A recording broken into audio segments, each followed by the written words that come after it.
이스라엘 백성들이 출애굽을 할 때 그냥 하지 않았죠. 바로 앞에 모세와 아론이 서게 하셨고, 그리고 10가지의 재앙을 그들에게 부으신 다음 이제 마침내 이스라엘을 애굽에서 이제 바로가 보내게 됩니다. 그 재앙에 대한 이야기를 한번 조금만 정리를 해보겠습니다. 첫 번째 재앙은 피에 대한 재앙이죠. 여러분 잘 아시다시피 첫 번째 재앙은 피. 그러니까 그 피인데 무엇을 피로 만드는 것이었냐면은 나일강이었습니다. 제가 지난번에도 얘기했는지 모르겠습니다만은 어느 나라든 그 나라의 문화는 경제는 강에서부터 출발을 합니다. 그래서 우리나라 같은 경우, 대한민국 같은 경우에는 한강의 기적 뭐 이렇게 얘기를 합니다. 무슨 뭐 서울의 기적, 뭐 남산의 기적 뭐 그래도 되는데 굳이 강을 거기다가 갖다가 대요. 그래서 어떤 나라든지 간에 그 강을 중심으로 경제가 이렇게 형성이 되고 문명이 발달을 합니다. 그래서 이 강이라는 건 보통 다른 말로 뭐라고 표현하냐면 어머니의 젖줄과 같다. 왜냐하면 어머니의 젖줄이라는 것은 아이에게 있어서 생명이잖아요. 그죠? 그건 생명이잖아요. 그러니까 강은 생명이다라는 거예요. 그렇잖아요. 우리가 물을 먹지 않고는 살 수가 없잖아요. 근데 하나님께서 내리신 첫 번째 재앙이 뭐였냐면 피의 재앙이었는데, 그 피가 어떤 피냐면 신으로 숭배되는 나일강이었다라는 것이죠. 그러니까 애굽 사람들이 신으로 믿고 있는 모든 것은 다 헛된 것이다라는 걸 처음부터 치시는 거예요. 오직 여호와 하나님만이 유일한 신이시다, 전능하신 창조주시다라는 것을 지금 보여주고 있다라는 것이죠. 모든 물을 피로 바뀌게 함으로써 생명의 근원인 물이 죽음의 상징인 피로 바뀌었음을 애굽 사람들이 보게 하려는 목적이 있습니다. 물론 이 광경은 애굽 사람만 보는 건 아니죠. 누가 또 보죠? 이스라엘 백성들도 동일하게 목격하는 겁니다. 그리고 두 번째 재앙이 뭐였냐면 개구리 재앙이었습니다. 개구리 재앙. 이 개구리 재앙은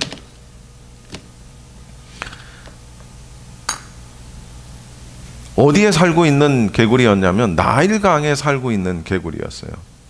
애굽인들은 나일강이 범람했다가 이렇게 물이 감해지는, 빠지는 그때에 보이는 그 개구리가 애굽 땅을 기름지게 한다 이거였어요. 그래서 개구리도 신으로 여겼단 말이에요. 그때 당시에 굉장히 신성시했다는 거죠. 이 인간의 몸에다가 개구리의 몸을 가진 여신, 생각만 해도 참 끔찍하죠. 인간의 몸인데 개구리의 머리를 가진 여신을 섬기면서 이게 풍요와 다산을 준다, 나일강에 장마를 가져다 준다, 물을 공급한다, 이런 신으로 섬겼었다는 것이죠. 근데 그 개구리를 통해서 재앙을 내리셨고, 세 번째 재앙이 뭐였냐면 이의 재앙이었습니다.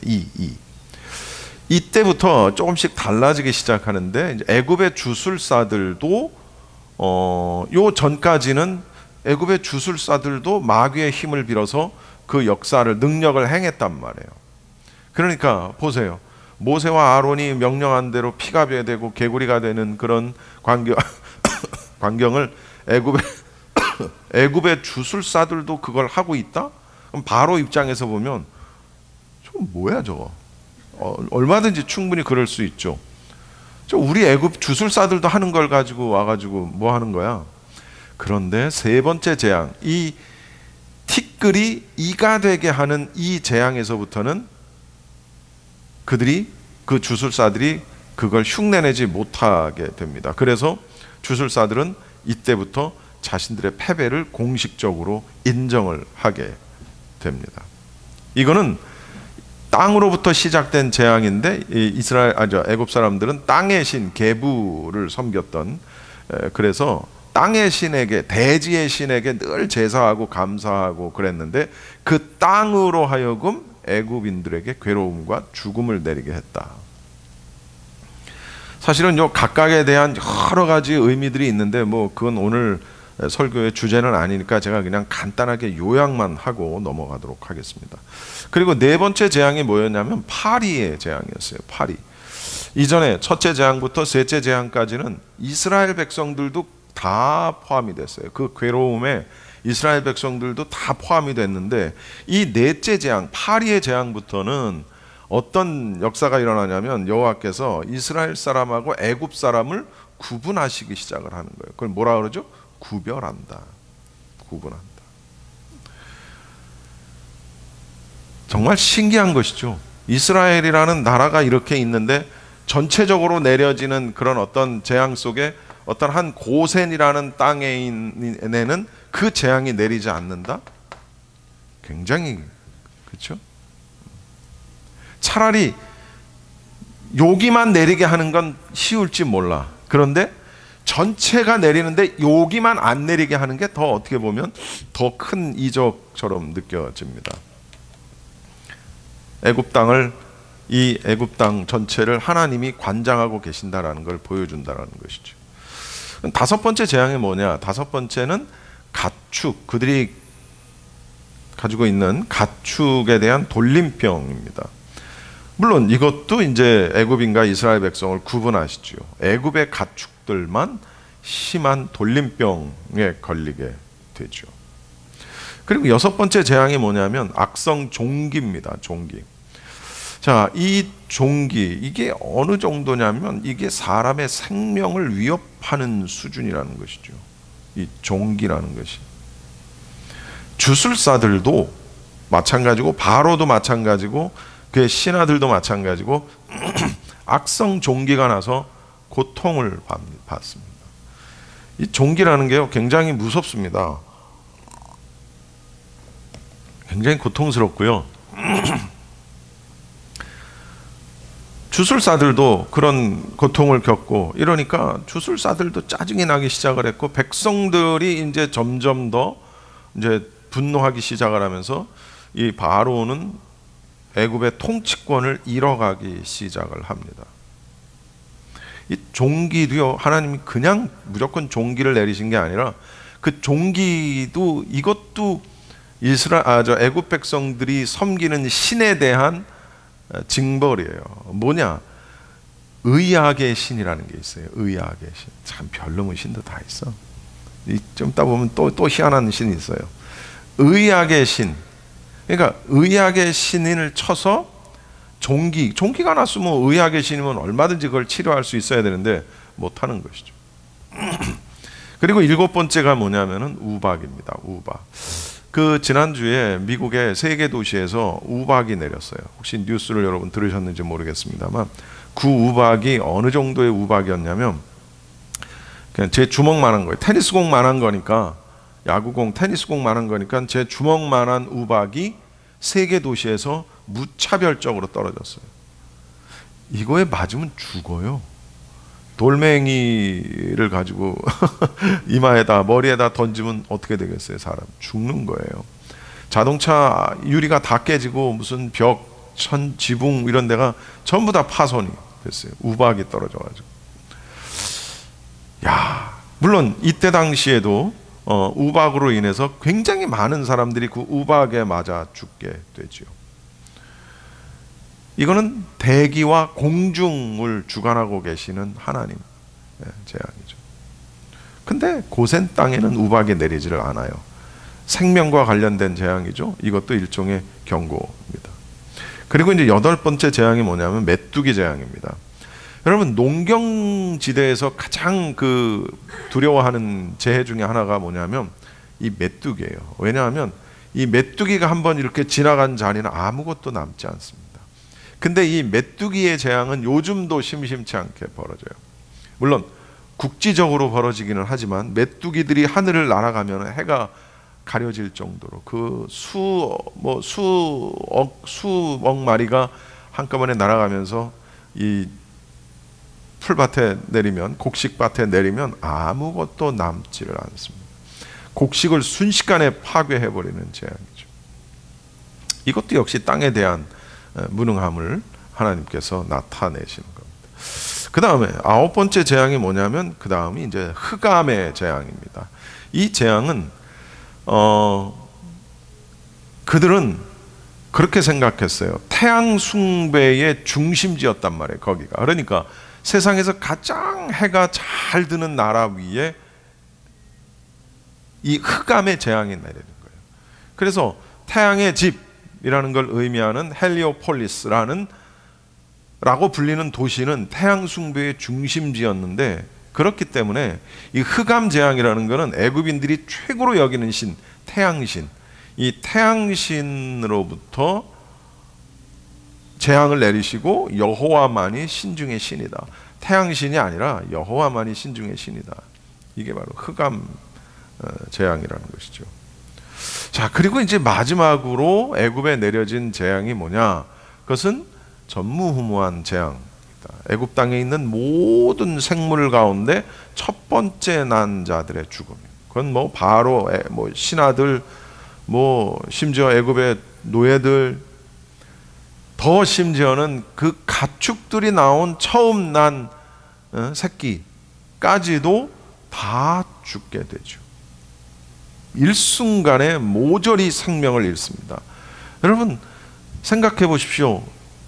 자녀가, 그것도 장자가, 첫째가, 뭐 막내가 죽으면 덜하진 않겠지만 어쨌든 그 자식이 죽은, 근데 그게 뭐 어디 뭐 마을의 하나가 아니라 전체 전역의 모든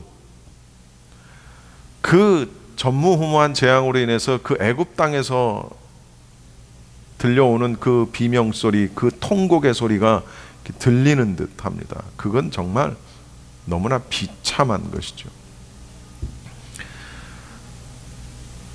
고대 이스라엘에서는요, 이 장자 그리고 처음 난 짐승들을 굉장히 특별하게 생각을 했어요. 그래서 땅에서 처음 난 것, 가축에 처음 난 것, 또는 여인의 몸에서 난 아들, 맏아들, 이런 것들은 전부 하나님께서 주신 첫 선물이다라고 이렇게 여겨졌어요. 그래서 이것에 대한 감사의 뜻으로 이것을 여호와께 돌려지는 것이 당연하다고 여겨졌어요, 이스라엘에서는. 그런데 이건 이스라엘만 그랬던 건 아니고 애굽도 마찬가지였어요. 신성시되고 귀하게 여겨졌던 바로의 장자, 바로의 후계자죠. 그리고 애굽의 모든 장자, 그리고 가축의 처음 난 것까지 다 죽이는 그 처음 난 것에 대한 재앙. 이 재앙은 뭐냐? 그 당시 다산의 신인 오시리스, 여러분 들어보셨을 거예요. 그 다음에 이시스, 이런 신에 대한 재앙이었다라는 것이죠. 바로는 뭐 흔히들 그렇게 얘기했어요. 태양신의 현현이다. 무슨 얘기냐면 태양신이 있는데 그가 이 땅에 오신 분이 있다. 그게 바로 바로다. 태양신의 현현이다. 바로의 장자는 청년의 육체를 입은 호루스다. 이렇게 그때 당시에 여겼었단 말이에요. 그런데 그런 신의 현현, 신의 현신의 이 10번째 재앙은 한마디로 얘기하면 바로의 왕위의 계승자를 다 없애버리는 그런 죽음이었어요. 재앙이었어요. 아시다시피 이 재앙 이후에 바로는 자신의 패배를 인정하고 이스라엘을 보내게 됩니다. 그런데 이때 애굽 땅 고센에 있던 이스라엘 백성들의 장자는 죽음의 재앙에서 벗어난다는 것이죠. 전체가 다 통곡을 하는 가운데 고센 땅에 있는 이스라엘의 장자는 죽지 않는다는 거예요. 근데 그 전에는 특별히 구별하실 때 뭔가 어떤 뭘 요구하시거나 뭐 어떤 방법을 제시하지 않으셨어요. 그런데 이번에는 달랐어요. 마지막 장자의 죽음에 대한 재앙을 내리실 때 죽음의 사자가 이스라엘의 집을 넘어가서 패스하기 위해서 반드시 이스라엘 백성들이 행해야 할 수칙이 있었다는 거예요. 그게 이제 오늘 이 본문의 내용이에요. 한 절 한 절을 여러분 같이 읽으면서 내용을 살펴보도록 하겠습니다. 2절입니다. 이 달을 너희에게 달의 시작 곧 해의 첫 달이 되게 하고. 자, 이게 무슨 말이냐면 이 달을 너희에게 달의 시작, 즉 해의 첫 달이 되게 하고. 이 말은 출애굽하는 그 달을 그 해에 정월로 삼으라는 거예요. 정월. 우리가 정월 초하루 그러잖아요. 그게 이제 해가 시작되는 거예요. 그러니까 하나님께서 그때까지 있었던 기존의 날짜 환산법을 다 초월하셔가지고 새로운 원력을 제정해 주신 거예요. 이때부터 정월 초하루로 삼아라 라는 그런 얘기입니다. 우리식으로 얘기하면. 왜 그러셨을까? 세 가지 의미가 있습니다. 첫째, 이때부터 이제 하나님의 절대적인 통치를 이제 너희들이 받게 될 것이다 하는 어떤 구속사적인 의미가 있고요. 두 번째는 애굽 노예 생활을 완전히 청산을 하고 하나님의 백성으로서 중생한 날을 기념하는 거예요. born again 한 날, 다시 태어난 날을 기념하는 거예요. 우리 이제부터 내 진짜 두 번째 생일은 이때부터야. 뭐 그런 얘기 많이 하잖아요. 뭔가 특별한 나에게 뭐 어떤 일이 있을 때 이때부터 내 진정한 생일은 이때부터. 뭐 그런 의미겠죠. 그리고 세 번째로 주권을 가진 이스라엘이 주권을 가진 독립된 나라로서 출발한다는 그런 의미를 가지고 있습니다. 새로운 원력을 주신 거예요. 한마디로 달력을 주셨다는 얘기예요. 여기 해의 첫 달 이렇게 이제 1절에 2절에 표현이 되어 있는데 이거 이제 우리 성경 읽으면서 많이 들어보셨을 거예요. 아비벌이라는 말 많이 들어보셨을 거예요. 이게 바로 그거예요. 아비벌. 그런데 이게 바벨론 시대 이후에는 이걸 뭐라고 불렀냐면 니산월이라고도 불렀어요. 니산월. 그럼 이때를 태양력, 우리가 지금 쓰고 있는 태양력으로 환산을 하면 요즘으로 따지면 언제쯤이냐? 3월 내지 4월 정도가 되는 거예요. 그러니까 이스라엘 백성들이 출애굽을 한 때가 3월 내지 4월 정도가 되는 겁니다. 3절 말씀 보시겠습니다. 너희는 이스라엘 온 회중에게 말하여 이르라. 이달 열흘에 너희 각자가 어린 양을 취할지니 각 가족대로 그 식구를 위하여 어린 양을 취하되.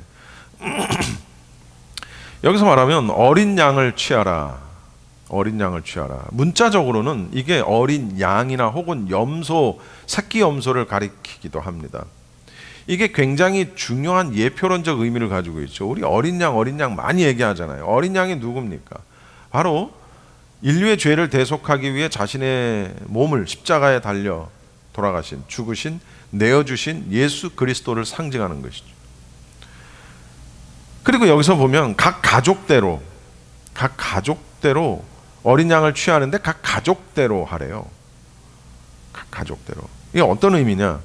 유월절 식사는 가족 중심의 공동 식사로 이루어졌다는 거예요. 이것은 1년에 그러니까 1년 된 한 마리의 양이나 염소를 소비시키는데 이걸 다 먹는데 몇 명 정도가 필요하냐면 한 10명 정도가 필요하답니다. 한 10명 정도. 10명. 근데 중요한 게 뭐냐면 가족 단위로 유월절 규례를 지키게 하셨다는 거예요. 그럼 이게 어떤 의미냐? 가족이라는 것은 당연히 혈연 공동체잖아요. 그런 혈연 공동체 이상의 집단으로서 이건 여호와의 구원의 은총을 찬송하는 일종의 신앙 공동체다. 가족이라는 것은 신앙 공동체다. 그러니까 여러분 우리 각 가정에 식구들이 다 있잖아요. 그 가족이에요. 그런데 또 우리가 이렇게 앉아 있는 우리가 또한 가족이라는 거예요. 그리스도 안에서 우리가 또한 가족이라는 거예요. 신앙의 공동체, 각 가족대로. 굉장히 중요한 말입니다. 그래서 4절에 보면 그 어린 양에 대하여 식구가 너무 적으면 그 집의 이웃 사람과 함께 수를 따라서 하나를 취하며 각 사람이 먹을 수 있는 분량에 따라서 너희 어린 양을 계산할 것이며. 자, 어떤 의미냐? 한 자리에서 양고기를 다 먹을 수 없을 정도로 식구가 적다. 아까 얘기했죠. 10명 정도가 필요하다고 한 마리를 소비하는데. 근데 예를 들어서 뭐 식구가 한 4명이 있거나 5명 있거나 그럴 수 있잖아요. 그러면 그 4명, 5명이 한 마리를 소비할 수가 없다는 거예요. 다 먹을 수가 없는 거예요. 뭐 강호동 같은 사람이 몇 사람 있으면 될런지는 모르겠지만 안 되는 거예요. 그럴 때 어떻게 하느냐? 이웃집과 함께, 역시 수가 적은 이웃집과 함께 하나를 가지고 이웃들이 나눠 먹으라는 거예요. 그러나 각 사람이 먹을 수 있는 분량에 따라서 너희 어린 양을 계산하라. 아주 철저하게. 왜냐하면 노인이 있을 수도 있고 어린아이가 있을 수도 있고 식욕이 왕성한 사람이 있을 수도 있고 식욕이 없는, 제 집사람처럼 뷔페집에 가면 돈이 아까운 그런 사람이 있을 수도 있고, 정말.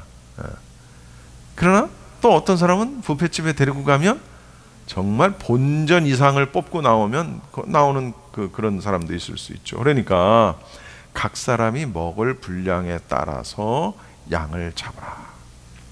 그런데 또 조건이 있어요. 희생 제물에는 조건이 있어요. 그게 5절입니다. 여러분 5절을 한번 읽어봐 주십시오.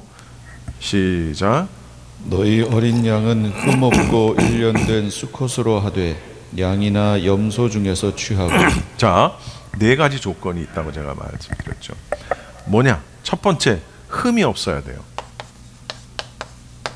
흠이 없어야 돼요. 흠이. 여러분, 희생 제물의 4가지 요건 가운데 가장 기본이 뭐냐? 흠이 없어야 된다는 거예요. 하나님께 제사로 바치기에 가장 적절하고 완벽한 상태를 의미하는 겁니다. 그러니까 몸이 뭐 어디 다리가 하나 부러졌다거나 어디 뭐 귀가 하나 찢겼다, 안 된다는 거예요. 그리고 뭐 무슨 종기가 있다거나 작은 질병, 작은 흠도 없는, 흠 없는 것, 이게 첫 번째 조건이라는 거예요. 이게 굉장히 중요한 영적 의미를 가지고 있습니다. 뭐냐면 예수 그리스도께서 어린 양이 되셨는데 예수 그리스도께서 절대 무흠, 그분은 죄가 없으신 분이었어요. 그죠? 왜냐하면 정상적인 부부 관계에 의해서 출생하신 분이 아니기 때문에, 즉 다시 말하면 아담의 원죄를 DNA에 품고 태어나신 분이 아니고 그분은 성령으로 잉태돼서 나셨던 분이기 때문에 인류가 가지고 있는 죄와는 아무 상관이 없는 거예요. 그래서 적절하고 완벽한 상태라는 게 뭐냐? 예수 그리스도께서는 절대 무흠하시고 순결하시다. 그래서 죄가 많은 사람의 죄를 대신 지기 위해서 죄가 없는 사람이 그걸 대신 질 수 있는 거지, 죄인의 죄를 대신 지기 위해 더 많은 죄를 가진 사람이 그걸 대신 진다고 웃기잖아요. 그건 말이 안 되잖아요. 그런 의미입니다. 이 흠이 없다라는 그런 얘기입니다. 예수 그리스도의 완전성. 근데 흠 없는 이런 제물이 되기 위해서는 어느 때가 가장 좋으냐? 1년 된 것이어야 된다는 거예요. 1년. 이때가 가장 발육 상태가 좋고 성장 상태, 육질 그러니까 제물로서 가장 그 가치가 뛰어나다는 거예요. 1년 돼요. 그 다음에 뭐냐? 그 다음에는 수컷이어야 된다는 거예요. 수컷. 그럼 그럼 뭐 암컷은 안 되나? 수컷이 가지고 있는 여러 가지 의미가 있는데 이게 암수 두 개체를 모두 포함하는 일종의 대표격을 가지고 있는 거예요. 대표. 사실 이거 요즘에 한국에 이건 내가 나중에 또 설교 시간에 얘기를 하겠습니다. 이 페미니즘이라는 거 있잖아요. 뭐 여기도 페미니스트 분들이 계실런지 내가 잘 모르겠지만 이거 굉장히 무서운 겁니다. 이게 얼마나 비성경적인 것이고 비기독교적인 것인지를 나중에 기회가 되면 제가 한번 설교를 하도록 하겠습니다. 수컷은 대표성을 가지고 있다는 것이죠. 그 다음 마지막으로 뭐냐? 그런데 양이나 염소로 하라. 양이 없으면 값이 더 싼 염소로도 인정해 준다는 거예요. 그러나 대부분이 실제로는 어린 양으로서 유월절 희생제물을 삼았어요. 이렇게 4가지의 희생제물에 이 조건이 필요했었다는 것이죠. 그리고 6절에 보면 이걸 이달 열 나흔 날까지 간직했다가 해질 때에 이스라엘 회중이 그 양을 잡아라. 무슨 얘기냐면 아비벌 그러니까 새로 시작하는 달, 아까 얘기했죠. 아비벌, 정월로 삼으라고 했던 그 아비벌 열흘에 이걸 준비를 해가지고 그 달 열 나흔 날이 되기 전, 그러니까 열흘에서 열 나흔 날이면 4일이 있다라는 것이죠. 4일 동안, 나흘 동안 이걸 간직을 하라는 거예요. 간직했다가. 그럼 왜 그럼 그렇게 해야 되느냐? 이것도 이유가 있다라는 것이죠. 뭐냐면 첫째, 어린 양의 상태를 충분히 검사할 수 있는 시간적인 여유를 갖게 하기 위해서라는 거예요. 어떤 문제가 있지 않았는지, 뭐가 어땠는지 충분히 시간적인 여유를 통해서 어린 양의 상태를 검사하도록. 그 다음에 이제 더 중요한 것이 있어요. 그건 이제 구속사적인 의미인데, 어린 양을 바라보면서 대신 피 흘리는 대속의 의미를 깊이 새기도록 하시는 거예요. 그러니까 희생 제물이 될 양과 염소를 통해서 하나님의 구원의 은혜를 더욱 선명하게 인식할 수 있도록 하기 위해서 나흘 동안을 보게 간직하게 하는 거예요. 그리고 이제 해질 때에, 그러면 그때 당시 시계로 해질 때가 언제냐? 오후 3시에서 6시 사이를 의미합니다. 회중이 그 양을 잡아라. 그러니까 누구를 딱 지목하지 않으셨어요. 회중이 그 양을 잡아라. 이게 무슨 얘기냐면 제사장이 특별히 요구되지 않았다라는 것입니다. 가족을 대표하는 자가 준비한 제물을 피 흘려 잡으면 되는 거였어요. 대부분 아버지가 했겠지. 그러나 또 아버지가 연로하고 힘이 없어 엄마가 했을 수도 있고, 아니면 큰아들이 했을 수도 있고. 이건 어떤 의미냐? 후일 예수 그리스도의 구속의 은총 안에서 모든 자들이 제사장이 된다. 모든 자들이 제사장이 된다라는 것을 시사하는 겁니다. 그 다음에 또 이게 또 중요해요. 7절을 한번 여러분 같이 읽어보세요. 7절 시작. 그 피를 양을 먹을 집 좌우 문설주와 임방에 바르고 생명을 상징하는 피를 문설주와 임방에 바른다. 굉장히 큰 의미가 있습니다. 먼저 피를 바른다. 피, 양을 잡았겠죠. 양이 죽었어요. 그리고 그 죽은 양이 흘리는 피를 바르는 거예요.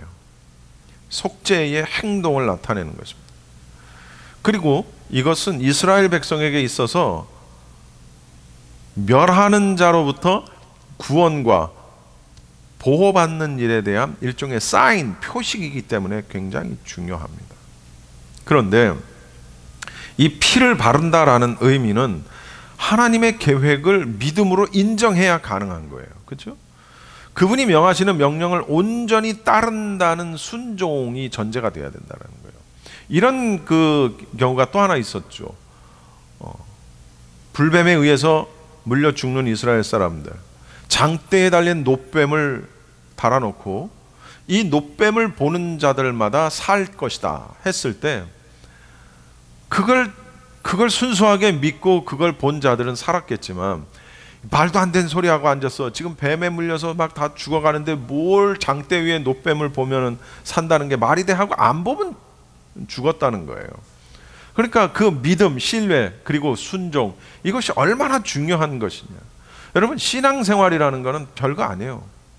하나님의 존재를 믿고 그 하나님이 역사하심에 대한 신뢰함이 나에게 있느냐, 그리고 하나님이 말씀하시는 것에 대한 내가 순종함이 내게 있느냐, 이런 게 신앙생활이라는 거거든요. 물론 이런 의식은 그때 6월절에만 행해졌고, 그 다음 6월절부터는 양 잡는 일은 성소에서, 피를 뿌리는 일은 제단에서 행해지게 됩니다. 근데 여기서 말하는 문설주와 임방이라는 것은 보통 문 이렇게 있으면 이게 문설주예요.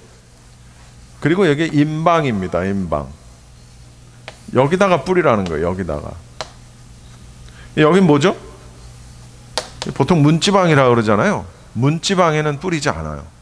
뭐냐면 피를 뿌려 놓으면은, 피를 뿌린 문지방을 사람이 넘어 다녀야 되는데, 밟고 다녀야 되는데, 그래서 여기는 피를 바르지 않는다라는 것이죠.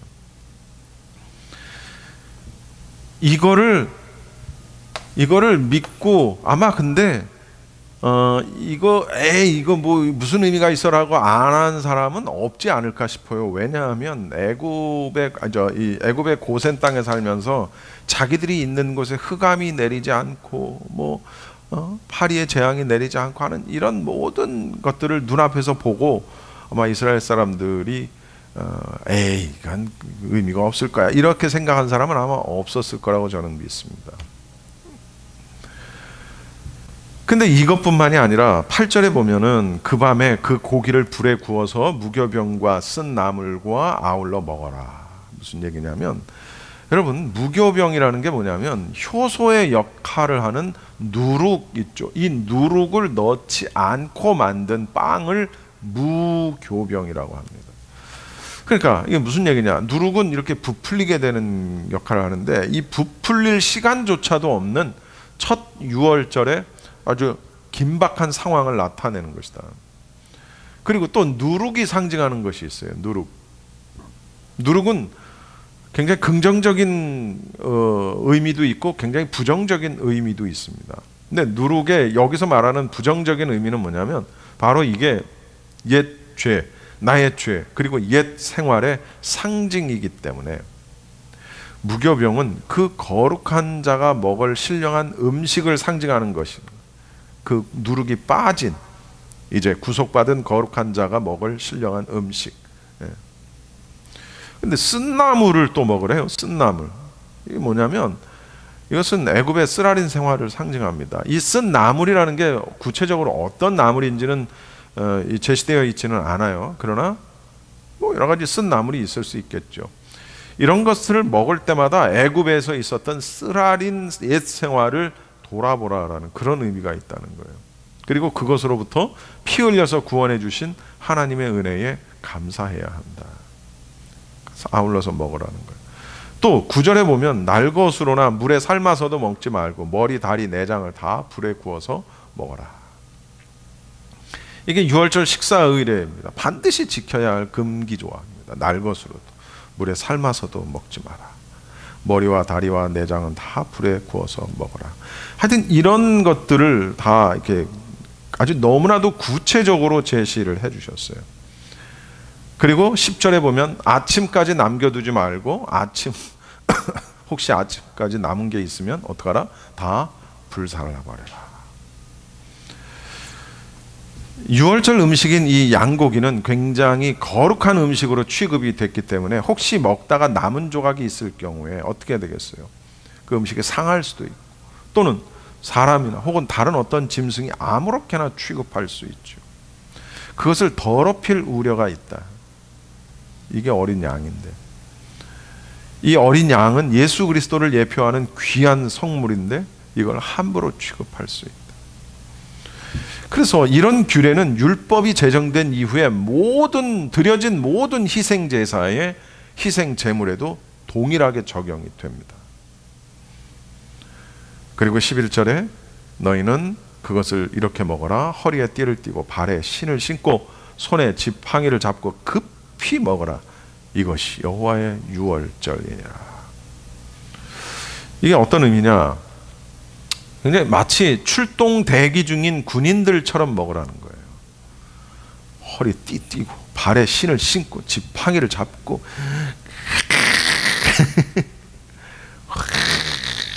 제가 제일 잘하는 거예요. 군대에 있을 때.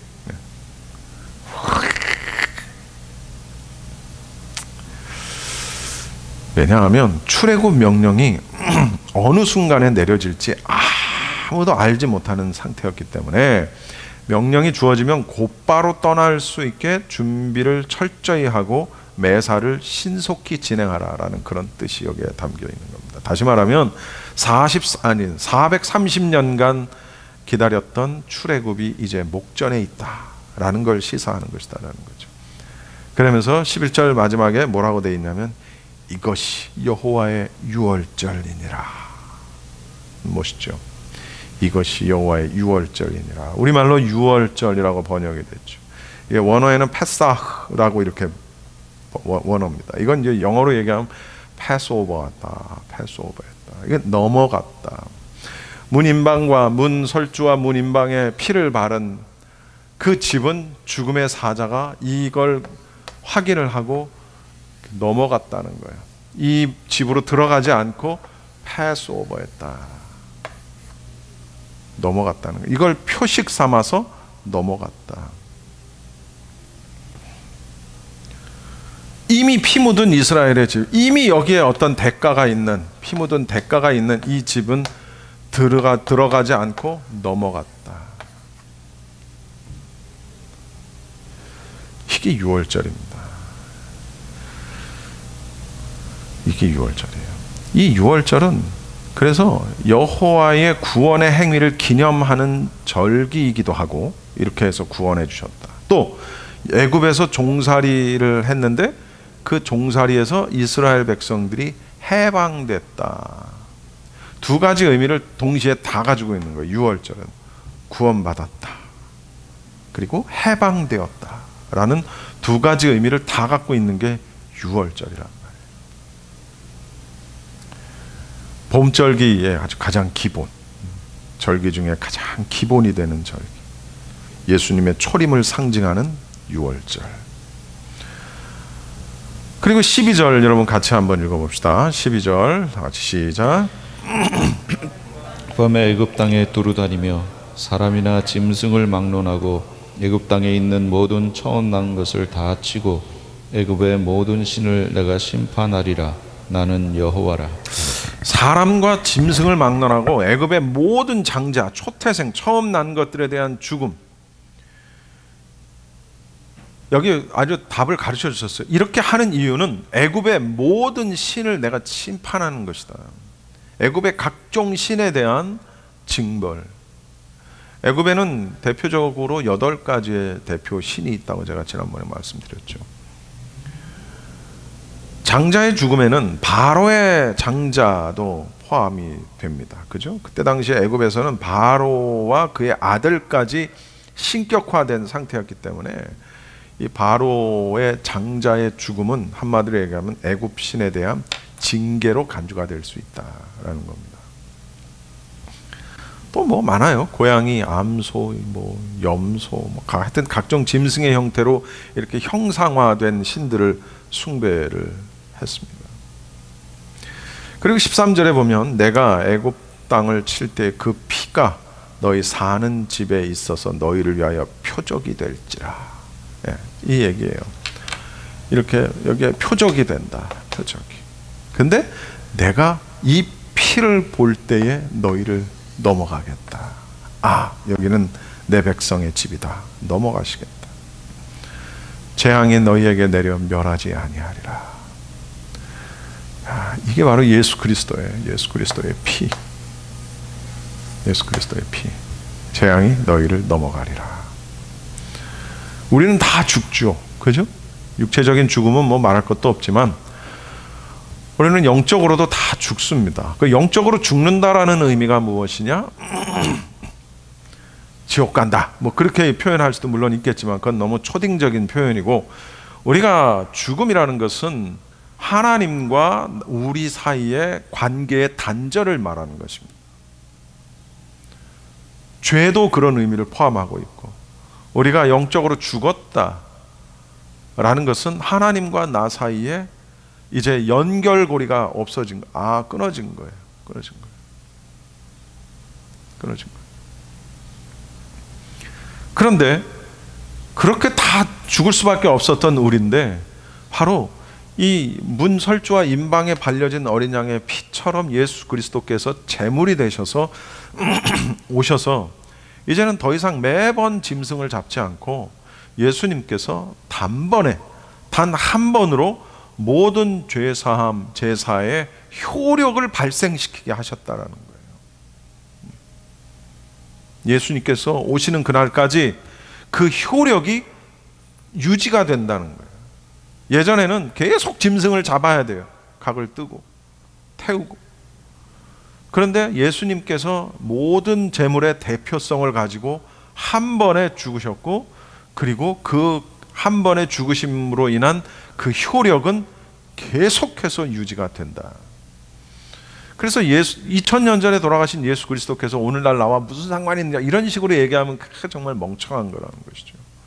그런데 믿지 않는 사람 중엔 그런 사람들이 있다는 거죠. 굉장히 자기가 논리적이라고 생각을 하는 거죠. 근데 굉장히 미련한 거예요. 그들이 볼 때는 십자가는 굉장히 미련한 것이죠. 그럼 우리가 볼 때 십자가는 뭐예요? 구원이에요, 구원. 에덴 동산에서 아담과 하와가 자신들의 부끄러움을 알게 되죠. 결국 선악과를 따먹게 되고 자신의 벗었음을 알게 하는, 벗었음, 수치를 느끼게 된 거예요. 그러니까 죄라는 게 뭐냐? 수치인 거예요, 수치. 그것을 나뭇가지를 꺾어다가 이제 가리게 됩니다. 그러나 그것은 오래 가지 못하죠. 그래서 하나님께서 어떻게 해주세요? 동물을 잡아서, 짐승을 잡아서 가죽으로 옷을 만들어요. 그 가죽을 만들기 위해서 잡은 짐승의 피, 그것도 역시 예수 그리스도의 예표. 이걸 원시복음이라고 하는 거예요. 가장 기본 원시복음. 장차 십자가 위에서 죄인들의 죄를 속하기 위해서 흘리실 예수 그리스도의 대속의 피를 상징하는 거예요. 그때 죽었던 그 짐승 그리고 어린 양의 피, 이것도 역시 예수 그리스도의 피를 의미하는 것이죠. 표적이 될지라, 여기에 피를 발라놓은 것이 표적이 될지라, 그걸 보면 넘어가겠다. 여러분, 하나만 좀 소개해드리고 말씀을 마치겠습니다. 1800년대 1829년에 미국의 조지 윌슨이라는 사람이 있었습니다. 이 사람은 큰 죄를 지어서 교수형에 처해질 교수형을 선고를 받은 사람입니다. 그런데 그때 당시 대통령이 누구냐면 앤드류 잭슨이라는 분이 대통령이었어요. 앤드류 잭슨 대통령이 그 조지 윌슨에 대해서 모든 기소를 취하하라. 무슨 얘기예요? 사면한다는 거예요. 사면. 그래서 교수형에 처하지 않게 되는 거예요. 판사가 교도소를 찾아가서 그 조지 윌슨에게 이 기쁜 소식을 전하는 거예요. 죽을 건데 너 이제 죽지 않아도 돼. 이게 복음이잖아요. 뭐 복음이 다른 거겠습니까? 이제 얼마 안 있으면 내가 죽을 건데 죽지 않아도 된다라는 소식을 전한 게 그게 복음이란 말이에요. 기쁜 소식. 그런데 희한한 일이 벌어졌어요. 사면돼서, 특사로 사면돼서 나갈 수 있었던 이 조지 윌슨이 그 기쁜 소식을 거부를 해버린 겁니다. 나는 그거 받지 않겠다. 주임 판사는 대통령이 명령을 했는데 대통령이 이 조지 윌슨이라는 사람을 사면하라라고 사면장을 딱 보냈는데, 근데 막상 사면을 받아야 할 조지 윌슨이 그걸 거부해요. 어떻게 해야 되지? 정말 이런 일이 있을 수 없잖아요. 그러니까 이 판사는 이거 대통령 명령이니까 사면을 해야 될지, 아니면 본인이 거부하니까 원래 판결대로 사형을 해야 될지 굉장히 고민을 하는 거예요. 그러다가 이 판결을 어디로 넘기냐면 대법원으로 넘기게 됩니다. 그래서 대법원 심리가 진행이 되고 결론이 뭐냐? 이런 판결을 내립니다. 법원이 사면의 혜택을 강제로 줄 수는 없다. 사면은 은혜를 베푸는 행위로서 법 집행을 위임받은 권력으로부터 나온다. 그러나 수혜자가 이를 거부할 경우 법원이 강제할 권한은 없다. 무슨 얘기냐? 사면은 은혜인데, 은혜를 줬는데 내가 그 은혜를 거부하면 그래도 받아 이씨 먹어 이씨 이거 몸에 좋은 거야 먹어. 그럴 수 없다는 거예요. 너 안 죽어도 돼. 아니야 나 죽을래. 안 죽어도 된다니까. 이렇게 할 수 없다는 거예요. 여러분, 그래서 그 조지 윌슨은 죽게 되는 거예요. 자기는 안 죽어도 되는데 그 은혜를 거부했어요. 여러분, 이 이야기는 오늘 우리에게 굉장한 교훈을 줍니다. 뭐냐면 하나님이 하나님의 아들, 당신의 아들 예수 그리스도를 십자가에 못 박아서 그 피로 우리를 살리려고 하셨어도 우리가 그 피를 믿지 않으면 아무 소용이 없다는 거예요. 믿습니까? 여러분, 우리가 그 아들을 믿지 않으면 아무 의미가 없는 거예요. 근데 실제로 예수 그리스도의 복음이 이 땅에 전파돼도 믿는 사람도 있고 안 믿는 사람은 더 많잖아요. 어쩔 수 없는 거예요. 그거는 믿지 않으면 아무 소용이 없는 거예요. 출애굽 당시 유월절 어린 양의 피는 죽음의 재앙을 피하게 해주었어요. 여기서 중요한 건 이스라엘 백성이 하나님의 말씀을 믿고 그 말씀에 순종을 해서 그 피를 문 설주와 임방에 발라야만 했다는 것이죠. 우리 하나님은 사랑의 하나님이시니까 내가 이거 안 발랐어도 나는 이스라엘 사람이니까 그냥 패스오버 하실 거야. 안 된다는 거예요.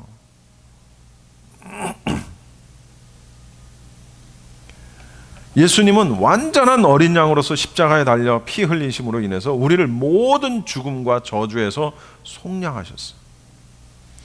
그래서 예수 그리스도의 십자가의 구속을 믿으면 우리에게 구원의 약속을 주신다는 거예요. 약속. 이걸 믿으면 너는 살 수 있다. 여기다가 이걸 바르면 너희는 살 수 있다. 약속해 주시는 거예요. 그런데 약속해 주셨는데 나는 하나님이 살려주실 거야, 이거 안 해도 하고 이걸 안 하면 죽는다는 거예요. 약속은 양자간의 합의죠. 그죠? 예수님을 영접하고 그 십자가의 보혈로 인한 구원의 약속 위에 우리가 거하는 것이 중요하다.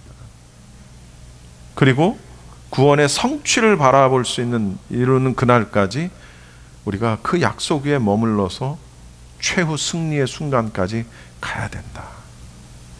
이게 바로 유월절입니다. 이게 바로 유월절 어린 양의 피, 바로 예수 그리스도. 이 사실을 우리가 절대로 명심하고 믿지 않으면 소용이 없는 거예요. 바르지 않으면 소용이 없는 거예요. 나는 내 마음은 그런 헛소리, 참 그런 사람들 많아. 나는 예수는 좋은데 교회는 싫어, 뭐 이런 되도 않는 소리 하는 사람들도 많고요. 나는 하나님도 믿고 예수님도 믿고 부처님도 믿고 다 믿어. 아니라는 거예요. 이건 정말 망할 거예요. 여러분, 이 말씀을 우리가 보시면서 그 피, 어린 양의 피를 발라라. 그러면 죽음의 신이 넘어갈 것이다. 그게 복음이라는 거예요. 그렇게 하면 너가 죽지 않고 살 수 있다. 예수 그리스도를 믿고 영접하면 우리가 살 수 있다. 이것이 복음이라는 거예요. 기도하겠습니다.